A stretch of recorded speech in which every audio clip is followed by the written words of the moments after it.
Hello friends, ज्ञान study classes YouTube channel में आपका फिर से स्वागत है। और आज के जो विषय है वो लेकर आए हैं गुप्तकालीन समाज।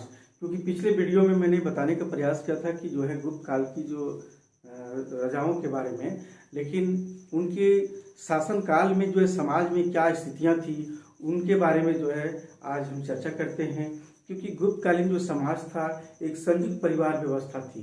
परिवार का जो है सर्वाधिक जो प्रमुख व्यक्ति, सबसे जो वृद्ध व्यक्ति वही होता था। अब परिवार में तो हम देखते हैं कि लड़की का जन्म अच्छा नहीं माना जाता था, अब शगुन ही माना जाता था।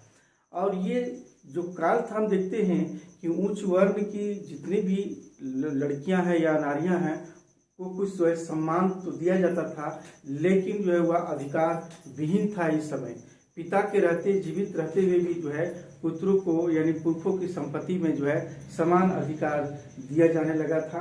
बृहस्पति जो है स्मृति के अनुसार जो है पिता के जीवित रहते हुए जो है पुत्रों को पुरखों की संपत्ति में सम्मान दिया जाने लगा था। तो हम देखते हैं कि जो है गुप्तकालीन समाज में जैसे ही हमारा उत्तर वैदिक काल में जो वर्ण व्यवस्था जो आई, वह वर्ण व्यवस्था के अंतर्गत हम देखते हैं कि ब्राह्मण, क्षत्रिय, वैश्य और शूद्र ये 4 वर्णों में विभाजित था। लेकिन हम देखते हैं कि वर्ण व्यवस्था के बारे में कि वर्ण व्यवस्था क्या था। वर्ण व्यवस्था के अंतर्गत जो है इन समाज में जो है क्या था कि संपूर्ण समाज का आधार क्या था। इस समय संपूर्ण समाज का आधार क्या था? वर्ण व्यवस्था था। यानी संपूर्ण समाज का आधार था वर्ण व्यवस्था। इसी तरह हम देखते हैं कि जन्म आधारित वर्ण व्यवस्था परिपक्व था। यानी जन्म के समय में ही जो है यह आधार था। यानी जन्म के समय जन्म जो था जन्म आधारित वर्ण व्यवस्था परिपक्व था। कहने का तात्पर्य है कि जन्म जो था वह जन्म आधारित ही जो है वर्ण व्यवस्था की जो है परिपक्व का काल था। यानी इस समय बहुत ही मैच्योर था। चारों वर्णों के अलग अलग नियम थे। यानी चारों वर्णों का नियम अलग अलग था। इसी तरह देखते हैं कि जो है इस तरह से वर्ण व्यवस्था के अंतर्गत जो है कौटिल्य क्या कहते हैं? कौटिल्य कहते हैं इसके बारे में कि चारों वर्णों की अलग अलग बस्तियों का भी विधान किया गया है। जैसे हम देखते हैं कि ब्राह्मण के बारे में ब्राह्मण का कार्य क्या था उस समय? ये इस समय क्या था? कृषि, व्यापार, शिल्प, प्रशासक हो सकते थे। इस समय क्या हो सकते थे? कृषि, व्यापार, शिल्प। यानी कहने का तात्पर्य है कि जो पहले का जो चलते आ रही थी वह अब जो है ब्राह्मण अब क्या कर सकते हैं? कृषि कर सकते हैं, व्यापार कर सकते हैं, शिल्प कर सकते हैं और क्या हो सकते हैं? प्रशासक भी हो सकते हैं। यानी प्रशासक भी हो सकते हैं इस गुप्त काल में। लेकिन जो है इसमें अस्त्र शस्त्र की अनुमति नहीं है। अस्त्र शस्त्र और साथ साथ देखते हैं कि जो है मांस या दूध, ये सब का मांस या दूध का निषेध था। ये दूध का जो है व्यापार नहीं कर सकता, यानी दूध का व्यापार निषेध था। यानी नहीं कर सकता था। कृषि तो कर सकता था, व्यापार कर सकता था, शिल्प कर सकता था, प्रशासक राजा बन सकता था, लेकिन अस्त्र शस्त्र नहीं चला सकता था। ना मांस जो है बेच सकता था, न कोई सुगंधित तेल भी कर सकता था और ना ही जो है सुगंधित तेल भी नहीं। यानी कोई भी जो है व्यापार इससे सुगंधित तेल व्यापार कर सकता था, लेकिन सुगंधित तेल भी जो है इसका प्रयोग यानी उसका नहीं बेच सकता था। चर्म भी नहीं कर सकता था। ये सब मनाही था। लेकिन ये हमारा था इसमें ब्राह्मणों का। लेकिन एक देखते हैं कि ब्राह्मणों का सर्वाधिक जो है किससे था? भूमिदान ही मिलता था इस समय। ब्राह्मणों को जो है यानी जितने भी है ब्राह्मणों को भूमिदान ही मिलता था। इस समय मिलता था भूमिदान मिलता था और आर्थिक स्थिति क्या हुआ, इससे बेहतर हुई। इससे क्या हुआ, आर्थिक स्थिति बेहतर हुई, आर्थिक स्थिति बेहतर हुई, बेहतर हुई, क्योंकि ब्राह्मणों को भूमिदान जो मिलने लगा और साथ साथ कृषि भी कर सकता है, व्यापार भी कर सकता है, शिल्प और प्रशासक और भूमिदान भी मिलने लगा। इससे क्या हुआ कि ब्राह्मणों की स्थिति बहुत ही बेहतर, बहुत अच्छी हो गई। इसी तरह हम देखते हैं कि क्षत्रियों के बारे में देखते हैं कि क्षत्रिय की क्या था कि क्षत्रिय ये आपद धर्म व्यवस्था था के कारण, आपद धर्म व्यवस्था सिद्धांत आया था। आपद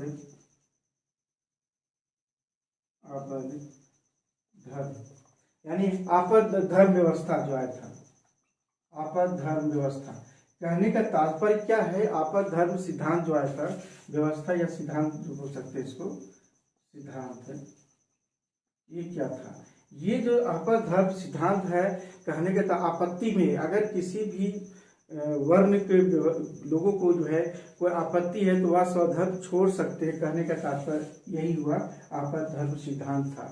तो ये इसके कारण जो है क्षत्रियों को जो वैश्यों के कार्य करने की जो है अनुमति मिल गई, स्वतंत्रता हो गई। मतलब कि स्वधर्म अपना सकता है, अपने कोई भी आपत्ति हो किसी चीज में तो ये वैश्यों के कार्यों का जो है, वैश्यों के कार्यों की स्वतंत्रता हो गई, स्वतंत्रता हो गई, कहने का तात्पर्य यही हुआ।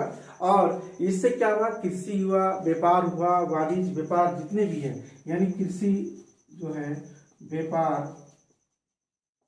कृषि व्यापार वाणिज्य जितने भी सारा चीज है, यानी वैश्यों का सारा कार्यभार जो है अब जो है क्षत्रिय भी कर सकते हैं। तो इस तरह से जिसके कारण से इनकी आर्थिक स्थिति बेहतर हुई, इससे भी क्या हुआ, इनकी आर्थिक स्थिति जो है, आर्थिक स्थिति बेहतर हुई, बेहतर हुई। इसी तरह देखते हैं जो है वैश्य और शूद्रों के बारे में कि वैश्य संप्रदाय,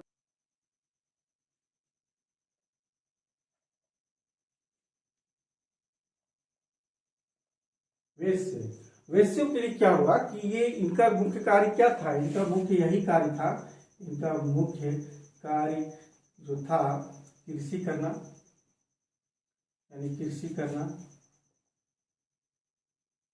व्यापार करना,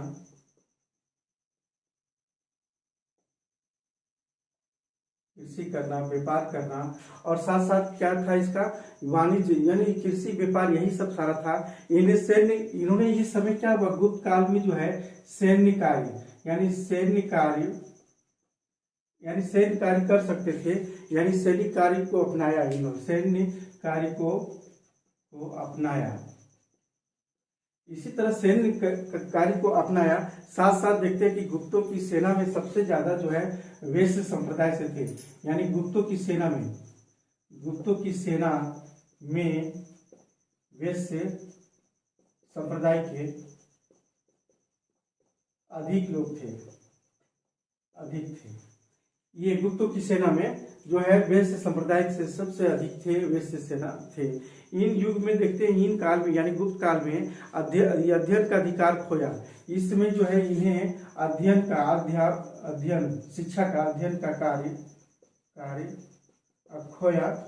और साथ साथ क्या हुआ इसका, इसके कारण जो है समाज में इनकी स्थिति निम्नतर हो गई, यानी कहने के तात्पर्य कि समाज में स्थिति इनकी, समाज में इनकी स्थिति कमजोर हो गई, कमजोर हुई, क्योंकि ये जो सैन्य कार्य करने लगे और कृषि करना और व्यापार करना इनका काम ही था, लेकिन ये सैन्य कार्य को अपनाया, यानी सैनिक में गुप्तों की सेना में सबसे अधिक जो है हुए। अध्ययन का कार्य जो खोया, यानी अध्ययन कार्य से जो है विमुख हो गया, और इस तरह से समाज में की स्थिति कमजोर हो गई। इसी तरह देखते हैं जो है शूद्रों के बारे में, देखते हैं कि शूद्रों की सामाजिक स्थिति में विशेष परिवर्तन आया, यानी समाज में जो है इसका विशेष परिवर्तन हुआ। कुछ क्या कि वर्ण आधारित व्यवस्था ने, वर्ण व्यवस्था जब आई इस समय, ये शिथिलता आने के कारण जो है तीनों वर्णों की सेवा करना अनिवार्य नहीं है, यानी शूद्रों की स्थिति में विशेष परिवर्तन आया था इस समय, यानी शूद्रों की स्थिति में विशेष परिवर्तन हुआ। परिवर्तन हुआ। और इस समय देखते हैं कि इनकी जो है क्षत्रिय यानी तीनों वर्णों की सेवा यानी वैश्यों और जो है क्षत्रियों की जो कार्यों को अपनाया, इन लोगों ने भी अपनाया, क्योंकि इस समय वर्ण आधारित जो व्यवस्था जो था, वर्ण व्यवस्था आधारित, वर्ण व्यवस्था जो आधारित जो है व्यवस्था में शिथिलता आई, वर्ण व्यवस्था आधारित में जो है शिथिलता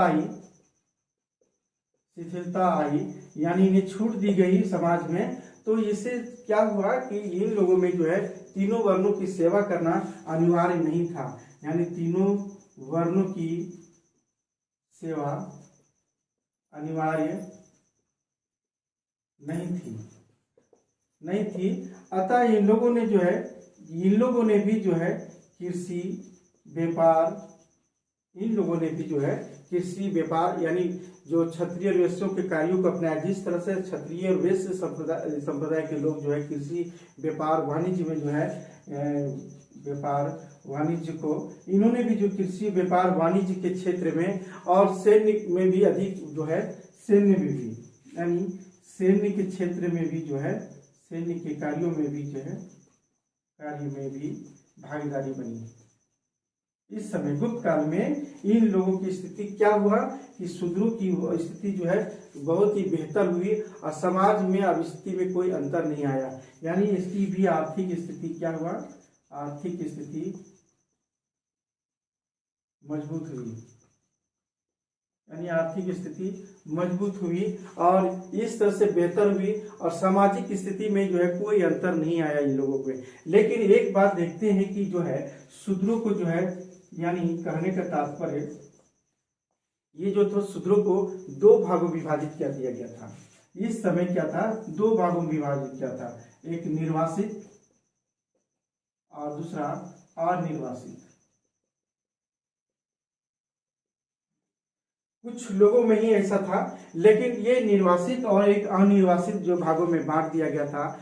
वैनसांग जो है इसके बारे में चर्चा करते हैं कि मणिपुर का शासक एक शूद्र था, यानी वैनसांग महोदय जो है, यानी कहते हैं कि मणिपुर का शासक जो था, मणिपुर का एक शासक जो है शूद्र था, यानी कहने का तात्पर्य है कि वो भी जो है ऐसा देखने को मिलता है कि राजा भी बन सकता है ऐसा। नृसिंह पुराण जो है, पुराणों में जो लिखा गया कृषि शूद्र का कार्य था, उसमें क्या क्या शूद्र कृषि का कार्य था। मिर्च कटिकम जो एक नाटक जो नायक जो उसमें दिखाया गया है कि चारुदत्त एक ब्राह्मण होते हुए भी जो है सातवां था। कहने का तात्पर्य कि ब्राह्मण भी जो है क्या था, सातवां मतलब हुआ कि श्रेणियों के वर्गों के जितने भी पेशा के लोग थे उनके जो एक कारवां जो गुजरते थे तो उनके जो मुख्य हुआ करते थे तो उसे सातवां कहते थे। जो एक साथ कारवां जो चलते थे उसे सातवां कहते हैं। तो वही जो है यानी मिर्च कटिकम से पता चलता है कि उस समय का जो नायक था चारुदत्त जो थे वो क्या थे, चारुदत्त एक ब्राह्मण थे, लेकिन ये सातवां का काम करते थे। कहने का तात्पर्य इस तरह से हुआ।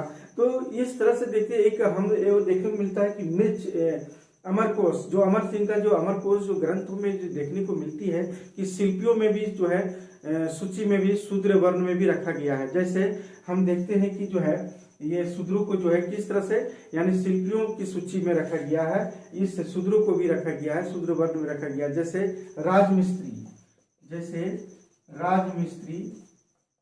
राजमिस्त्री, दर्जी, स्वर्णकार,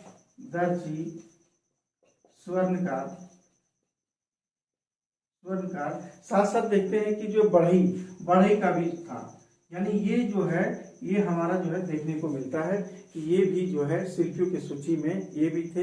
ये अमरकोश के जो है अमर सिंह के जो अमरकोश के ग्रंथों से पता चलता है। यहाँ तक हम देखते हैं कि विष्णु स्मृति और याज्ञवल्क्य स्मृति में हम देखते हैं कि शूद्रों को यानी जो विष्णु स्मृति और याज्ञवल्क्य की स्मृति में देखने को क्या मिलता है कि जो शूद्रों की जो थी व्यवस्था, यानी शूद्रों की स्थिति में क्या हुआ कि शूद्र जो ओंकार के बदले नमक का प्रयोग कर सकते हैं। इस समय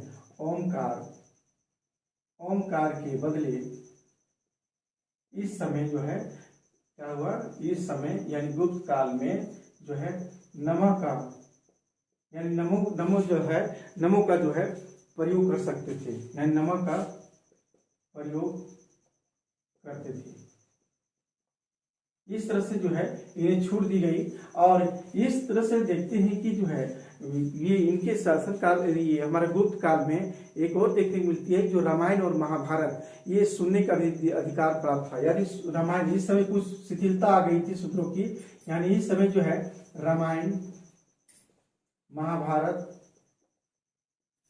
महाभारत वेद पुराण यानी सुनने की छूट दी गई, सुनने की स्वतंत्रता दी गई, स्वतंत्रता दी गई इस समय दी गई। और साथ साथ हम देखते हैं कि इस समय जो संपत्ति के जो के बारे में कि संपत्ति के जो नियम है, जो उसकी न्याय विधान है, जो उसके दंड विधान है, सभी में पक्षपात यानी विभेदीकरण होने के बावजूद भी इनकी स्थिति बेहतर हुई।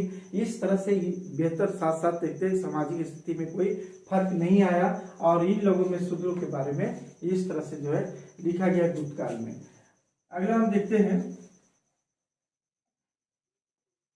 इसको नोट करते जाएंगे क्योंकि ये सिलसिलेवार ढंग से जो है एक अच्छी तरह से जो है नोट्स बन जाएंगे, इसलिए इसको नोट करते जाएंगे।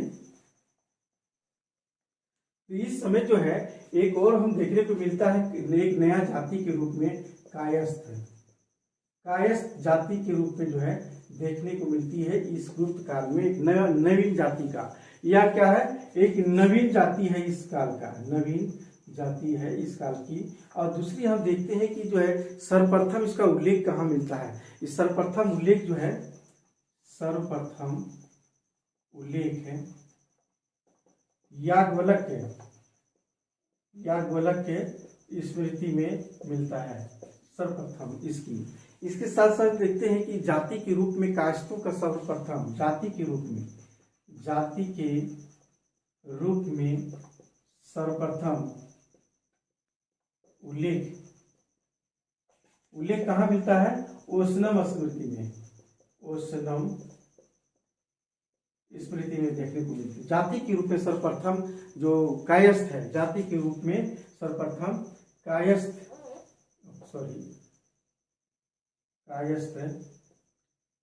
का उल्लेख जो है ओशनम स्मृति में मिलता है। सबसे पहली बार ये नोट करने वाली बात है कि ये कायस्थ जाति की सबसे, क्योंकि परीक्षाओं में पूछे जाते हैं कि जो है सर्वप्रथम उल्लेख कहाँ हुआ है, याज्ञवल्क्य स्मृति में, और जाति के रूप में सर्वप्रथम कायस्थ का तो ओशनम स्मृति में मिली है। तो ये ध्यान रखने की बात है। और इसी तरह देखते हैं कि भूमि और राजस्व के हस्तांतरण के कारण ही जो है इस जाति का जन्म हुआ था। ये इसके बाद हम देखते हैं एक अस्पृश्यता, क्या है, अस्पृश्यता। ये भी देखते हैं कि इनके बारे में कि ये गुप्त और गुप्तोत्तर काल में ये बहुत ही चरमोत्कर्ष पर था। ये हमारा ये गुप्त और गुप्तोत्तर काल में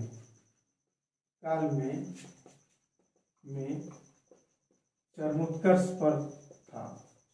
पर था ये हमारा अस्पृश्यता एक जाति है जो इन्हीं से जो बना हुआ है जाति के रूप में। ये हम देखते हैं कि इस समय जो अस्पृश्यता जो है, इस समय को प्रतिलोम विवाह भी हुआ करते थे। क्या थे, एक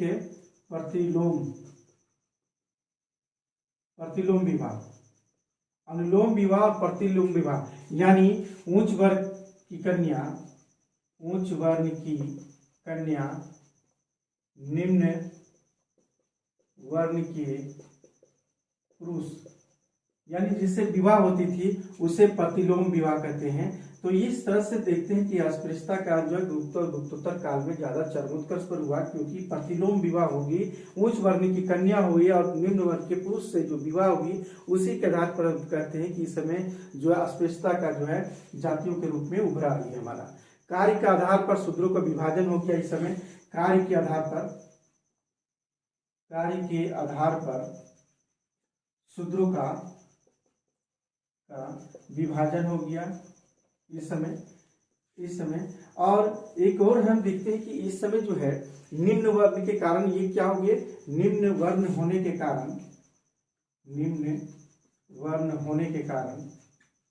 कारण अस्पृश्य कहला रहे हैं, अस्पृश्यता कहलाए। यानी निम्न वर्ण, यानी उच्च वर्ण की जो कन्या और निम्न वर्ण के जो पुरुष जो थे, कन्या और निम्न वर्ण के जो पुरुष थे, उससे क्या हुआ कि उधर पर शूद्रों का विभाजन हो गया कार्य के आधार पर। निम्न वर्ण होने के कारण जो है ये अस्पृश्यता कहलाए, ये लोग, ये अस्पृश्यता कहलाए।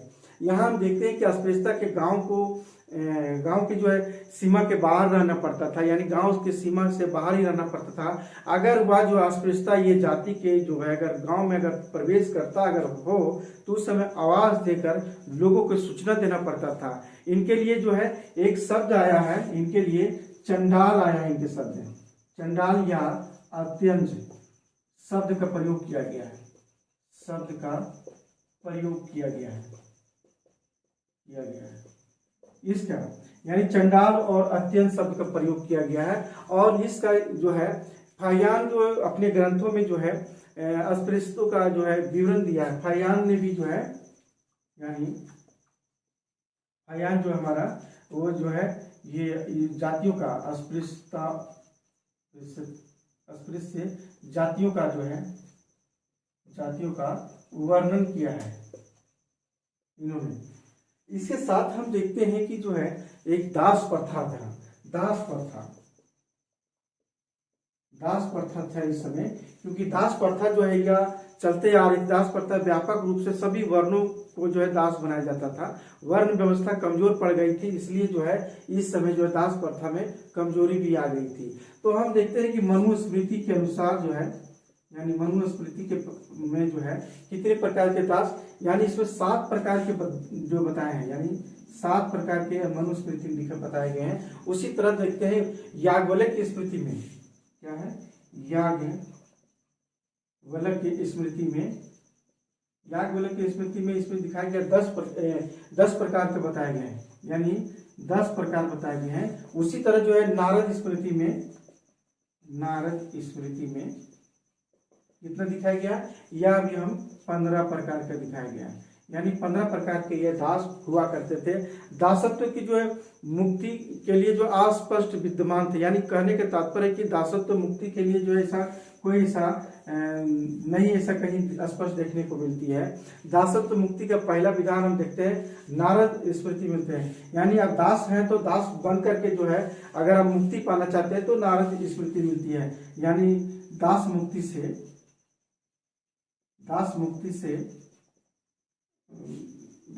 होने के लिए जो है नारद स्मृति में मिलती है, यानी नारद स्मृति में मिलती है दास से मुक्त होने के लिए। इस समय दक्षिण भारत में हम देखते हैं कि जो है स्त्रियों को दास तो बनाने की तो था ही, चर्चा की इसमें है, लेकिन दक्षिण भारत में मंदिरों में देवदासियां रहती थी। दास के जो है संगठन का उदय, इन सभी के बावजूद दासों की स्थिति में कोई सुधार नहीं हुआ, यानी ये हमारा दास प्रथा इस समय थी। इसी तरह हम अगला देखते हैं, इसके बाद हम देखते हैं कि इस समय जो है एक बहुत ही वेशभूषा है, ये वेशभूषा जो था यह भी जो है सामान्य वर्ग में सूती का प्रयोग करता था। इसमें जो है सामान्य वर्ग के लोग सूती वस्त्र का प्रयोग करते थे, और जो है सम्राट परिवार के जो हुआ करते थे, यानी विशिष्ट वर्ग के लोग ये क्या यूज करते थे, ये जो है ऊनी और रेशमी वस्त्र, ऊनी और रेशमी, यानी रेशमी वस्त्र का जो है प्रयोग करते थे इस समय, और लोकप्रिय भी था, यानी रेशमी वस्त्र लोकप्रिय था इन लोगों के लिए, क्योंकि इन लोगों के लिए महंगा कुछ नहीं होता था, लेकिन सामान्य वर्ग के लिए होता था। तो सूती वस्त्र ही जो है लोकप्रिय था सामान्य वर्ग में, लेकिन विशिष्ट वर्ग में जो है ऊनी और रेशमी वस्त्र लोकप्रिय था। लेकिन रेशमी वस्त्र जो है का प्रयोग, यानी रेशमी वस्त्र का प्रयोग जो है ये क्या करते थे, ये धार्मिक कार्यों के लिए ये प्रयोग किया जाता था। रेशमी वस्त्र का जो है धार्मिक कार्यों के लिए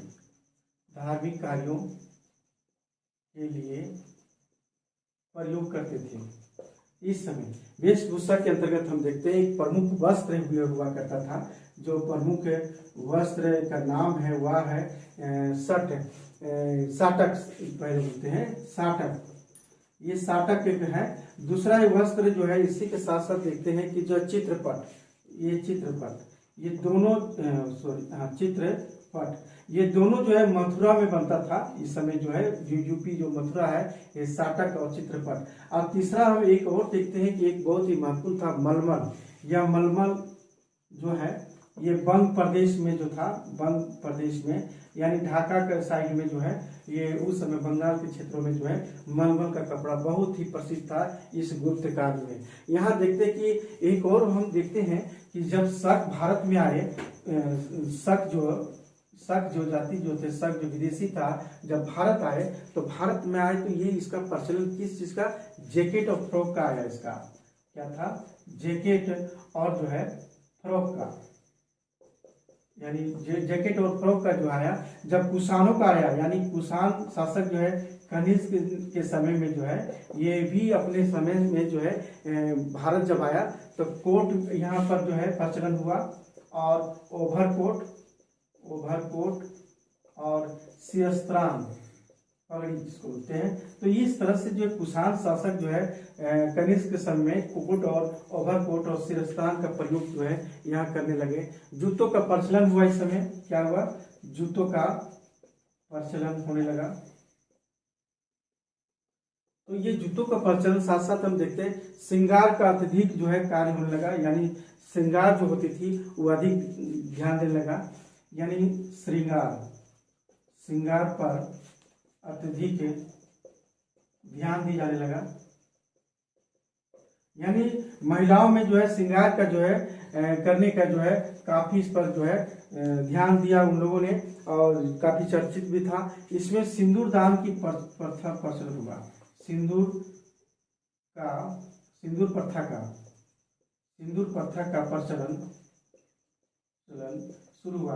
हम देखिए भारतीय इतिहास में कहीं देखने को ऐसा नहीं मिलता सिंदूर प्रथा का जो प्रचलन, लेकिन जो सिंदूर प्रथा का जो प्रचलन जो था वह जो था गुप्त काल से ही प्रारंभ हुआ। यहाँ पर हम देखते हैं कि इसके साथ साथ जो स्त्रियां जो जितने भी शौकीन थी, जो श्रृंगार करने का अत्यधिक ध्यान था, वह कुंडल, जो हमारा जितने भी वस्त्र, जितने भी जो आभूषण है, जैसे बाजूबंद है, अंगूठी है, कर्णपाशा है, बाली है, झुमका है, कमरधनी है, चूड़ी है, नथनी, ये सब जो है का पहनने का काफी शौक जो है शौकीन महिलाओं में थी। तो ये समय जो प्रचलित हो गई ज्यादा। और इस समय हम देखते हैं कि ये सब किस चीज से, वत्सनायन के जो है कामसूत्र जो लिखे हैं ग्रंथ, ग्रंथों में जिनसे जानकारी मिलती है। इसी के साथ देखते हैं एक बहुत ही महत्वपूर्ण है मनोरंजन। मनोरंजन जो है हमारा गुप्त काल में मनोरंजन का बहुत ही अच्छा साधन था, जैसे जुआ खेलना एक मनोरंजन था। इसी तरह जो है शतरंज खेलना और चौपड़ खेलना, जुआ खेलना, शतरंज खेलना, चौपड़ खेलना, विभिन्न पशुओं की लड़ाई करना, यानी विभिन्न पशुओं की लड़ाई, ये सब मनोरंजन का साधन था। और साथ साथ देखते हैं नृत्य संगीत और अभिनय करना, ये भी जो है एक महत्वपूर्ण एक साधन था इस समय। ललित कलाओं में महिलाओं का भी जो है बहुत ही महत्वपूर्ण था, यानी ललित कला में महिलाओं का योगदान, महिलाओं को, यानी ललित कला में जो है महिलाओं को जो है प्रशिक्षण दिया जाता था इस समय। ललित कला में महिलाओं को प्रशिक्षण दिया जाता था। और साथ साथ हम देखते हैं देवदासी और नगर वधुओं को, तो इस समय क्या किया जाता था कि कलाओं में श्रेष्ठ प्रशिक्षण दिया जाता था। नगर वधु जो हुआ करते थे, जो नगर वधु या देवदासी को लोगों को जो है प्रशिक्षित किया जाता था, यानी इन लोगों को प्रशिक्षित किया था। तो ये हमारा हुआ कि मनोरंजन का साधन था इस समय, यही सब सारा कार्य होता था। अगला हम देखते हैं जो है इसके साथ जो है भोजन के बारे में। भोजन भी जो था वह हमारा जो है समाज से ये भोजन जो है हमारा इस समय क्या था कि भोजन जो है शाकाहारी और मांसाहारी दोनों हुआ करते थे, यानी शाकाहारी और मांसाहारी, ये दोनों हुआ करता था। साथ साथ हम देखते हैं कि मुख्य भोजन क्या था इस समय। मुख्य भोजन जो के अंतर्गत जो था वह था रोटी, चावल, दूध और साथ में जो है दाल। रोटी, चावल, दूध और दाल, ये मुख्य भोजन हुआ करता था इस समय। इसके साथ साथ देखते हैं कि इस काल में जो आम और केला लोकप्रिय था, आम और केला लोकप्रिय था। आज भी हमारा जो है लोकप्रिय था। आज भी आम और केला यहाँ जो है लोकप्रिय आज भी है। इसी तरह देखते हैं कि इस समय एक नया फल इस समय आया था, नवीन फल जो है गुप्त काल में ही जो है एक संतरा आया था। और ये संतरा कहाँ से आया था? ये संतरा चीन से आया था। कहाँ से?